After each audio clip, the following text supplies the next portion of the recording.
पुराने समय की बात है। पृथ्वी पर अहंकार और अधर्म का प्रतीक एक असुर हुआ करता था। उसका नाम था कालनेमी। उसे वरदान मिला था कि कोई भी देवता या दानव उसे अकेले नहीं हरा सकता। इसी वरदान के घमंड में वह ऋषियों, भक्तों और देवालयों को नष्ट करने लगा। ऋषियों की पुकार पर सबसे पहले पहुंचे महावीर हनुमान। उन्होंने असुर को धर्म का मार्ग अपनाने को कहा, पर कालनेमी हंस पड़ा। युद्ध शुरू हुआ।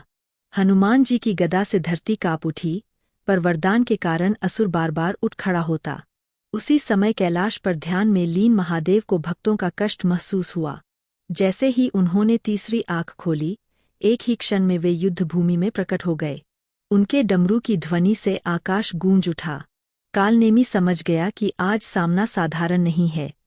उसने अपनी पूरी शक्ति झोंक दी, पर अब वह दो शक्तियों के सामने था। एक ओर भक्ति और बल का प्रतीक हनुमान, दूसरी ओर सहार और करुणा के देव महादेव। महादेव ने कहा, यह युद्ध शक्ति का नहीं, धर्म का है। हनुमान जी ने अपनी शक्ति महादेव को समर्पित की।